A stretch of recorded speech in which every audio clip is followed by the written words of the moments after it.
Bom dia, boa tarde, boa noite, boa madrugada, bom tempinho vago para quem está conseguindo estudar em tempos de pandemia. Eu sou a professora Tânia Padilha, vou trabalhar com vocês o marco referencial da rede de ensino municipal. Para vocês aqui a capinha do marco referencial, tem a versão online para vocês acessarem, facinho encontrar aí no site de Sorocaba, mas também tem um link no edital, então bora lá estudar, que é importante, gente, além de ter a aula, também estudar o documento. É um documento bem grande, hein? Mas vale a pena vocês lerem porque existem vários autores que estão na bibliografia do concurso que estão aqui referenciados no marco referencial. Prefácio. A Secretaria de Educação de Sorocaba, nos anos de 2015 e 2016, possibilitou espaços e tempos dedicados ao estudo e reflexão do marco referencial do município, com o objetivo de atualizar o documento vigente desde 2011. A Secretaria de Educação de Sorocaba, por meio deste documento, apresenta importantes concepções com o intuito de contribuir para a reflexão e a problematização do cotidiano escolar, planejar, implementar, acompanhar, coordenar e avaliar ações intrínsecas ao fazer educativo na busca incansável pelo ser e fazer melhor, por meio de decisões democráticas articuladas, sistematizadas. O documento está dividido em 4 eixos, que estão aí. O primeiro documento, que foi feito em 2011, ele era dividido em 10 ou 11 eixos, não me recordo. Esse aqui é mais sintético em termos de eixo, mas não de densidade. É um documento bem denso. Espera-se que este documento torne-se um instrumento de fomento à reflexão, ação, transformação das práticas instituídas em cada escola, contribuindo para permanente processo de formação coletiva acerca do fazer educativo, a apreensão das relações entre nossas concepções e ações pedagógicas, o diálogo contínuo e necessário entre a fundamentação, marcos legais e conceituais e o planejamento da escola e do ensino através do PPP, ou Projeto Político Pedagógico. Ele vai encerrar o prefácio, então, com essa citação aqui, que eu vou ler para vocês. É expectativa, portanto, que esse marco referencial possa oferecer referências e subsídios aos educadores e à comunidade escolar da rede municipal para a elaboração de um projeto político-pedagógico que atenda à necessidade de uma educação que garanta o acesso, permanência e aprendizagem de todas as pessoas participantes desse processo de ensinar e aprender e que possa ainda inspirar um fazer educativo no qual teoria e praxis mutuamente se fertilizem. Então, é um documento que você vai ter que ler, né? Vai passar no concurso, então vai ter que saber do que ele fala. É importante ressaltar, entre outras coisas que eu vou falar várias vezes, é importante ressaltar, que é um documento que sempre vai falar que a teoria e a prática têm que andar junto, né? Para quem está na educação, no chão da escola, sabe que muitas vezes o que se diz sobre a educação não é o que se pratica. Então, o documento fala a importância da gente estar sempre conhecendo, estudando, aprimorando aí nossos conhecimentos para que nossa prática seja congruente com a nossa teoria.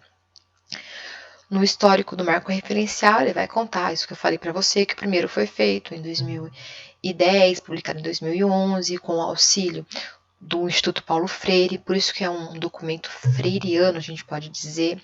Este novo documento de 17, que é um aperfeiçoamento de 2011, ele também tem muito do Freire presente, mas a gente vê já delineado outros autores, como a teoria histórico-crítica, por exemplo, através do Saviani.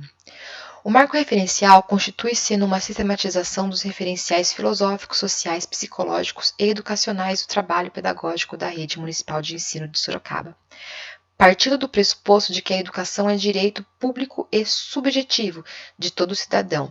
Ela deve ser promovida com a colaboração de todas as instâncias sociais, formais e informais, por meio de relações práticas sociais, para garantir o pleno desenvolvimento da pessoa humana, respeitando suas integridade física, psicológica e social.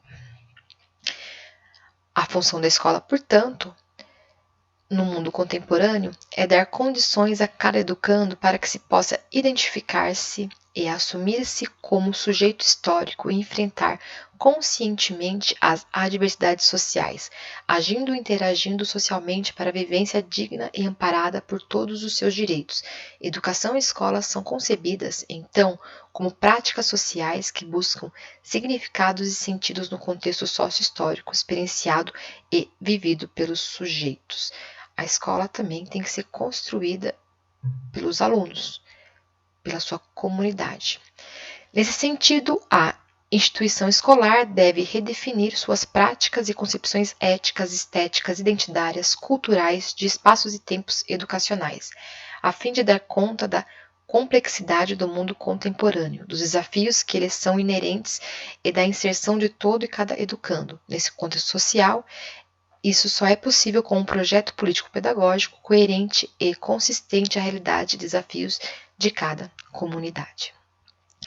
Assim, a Secretaria de Educação de Sorocaba incentiva a construção do PPP através dos seguintes pressupostos teóricos metodológicos.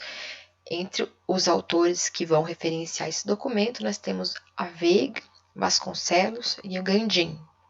Esses três autores eles vão nos auxiliar para pensar como se tem que construir um PPP através de uma gestão democrática.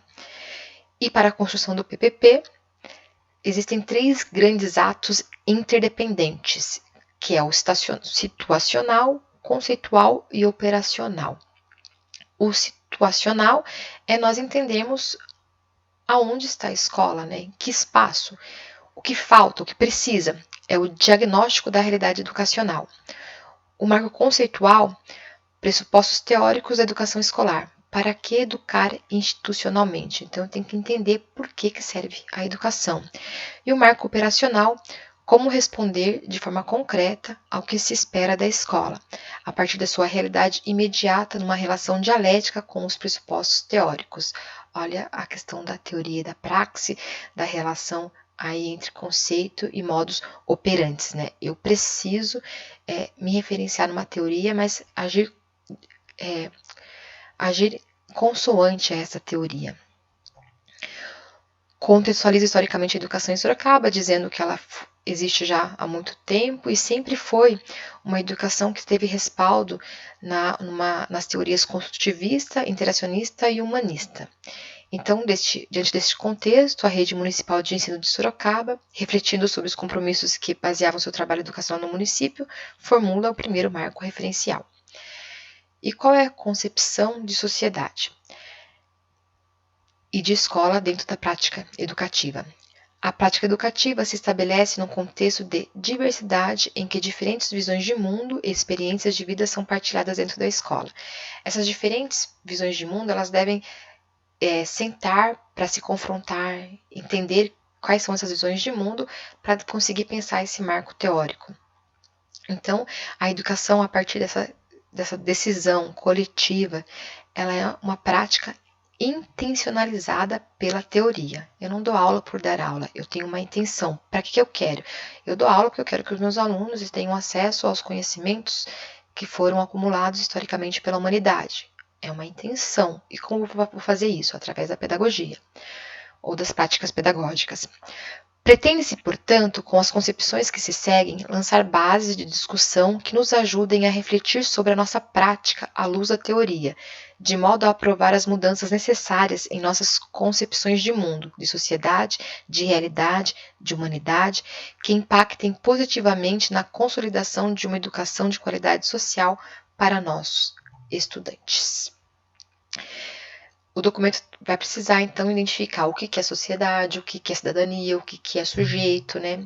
Então, lá, título 1, do eixo 1, a sociedade e a escola sob a ótica da democracia.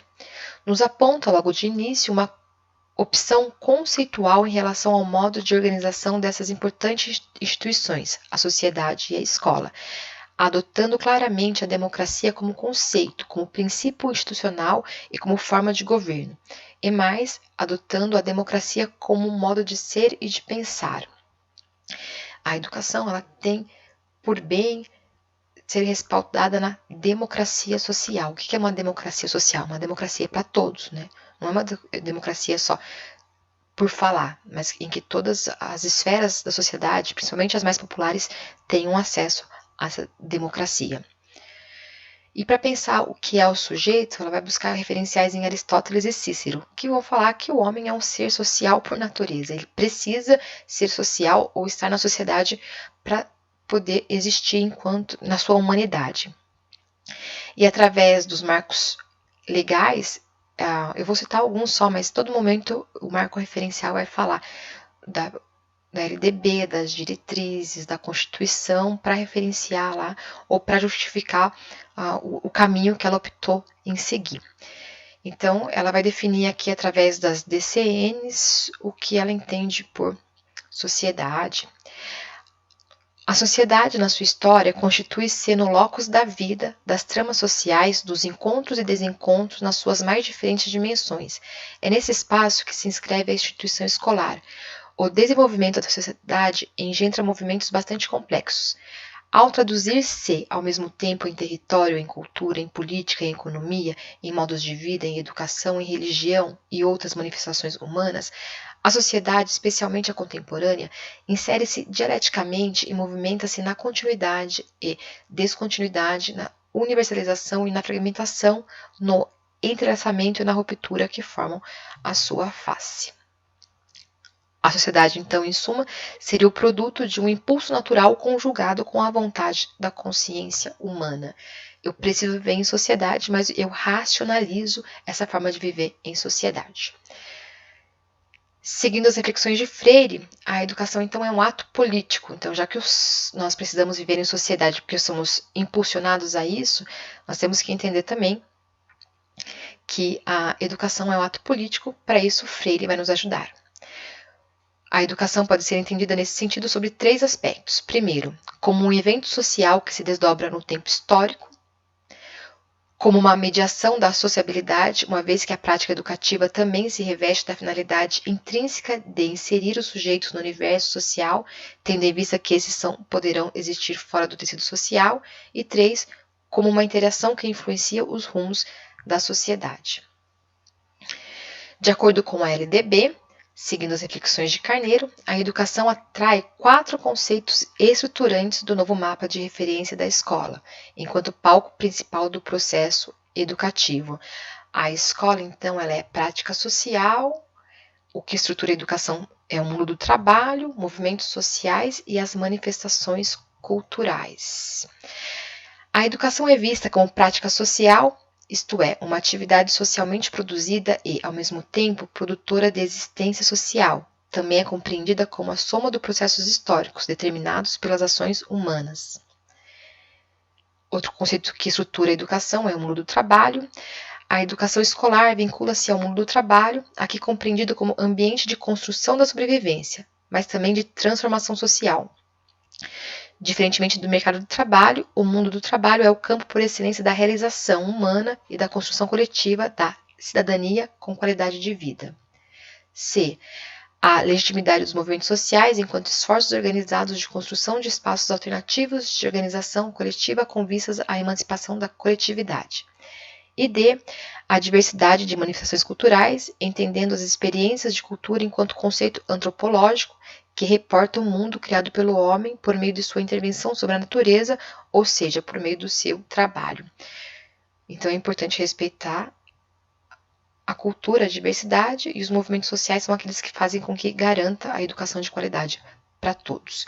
Neste caminho, observamos que os fins maiores da educação, pleno desenvolvimento da educação, se preparo para o exercício da cidadania e qualificação para o trabalho, são dotados de relevância social, importância pedagógica e prioridade didática, pois sinalizam as políticas de educação para vários sistemas de ensino e os balizamentos para assegurar o adequado detalhamento da proposta pedagógica da escola. Cita Saviani para falar dessa importância, que a escola é uma instituição cujo papel consiste na socialização do saber sistematizado, isto porque é a exigência da apropriação do conhecimento sistematizado por parte das novas gerações que tornam necessária a existência da escola. Contudo, esse processo só acontece de forma política, social, cultural e histórica. Muitos dos compromissos que esse marco ele vai vai se pautar é através das declarações que estão aí, como a Declaração Universal dos Direitos Humanos, Declaração de Salamanca, etc.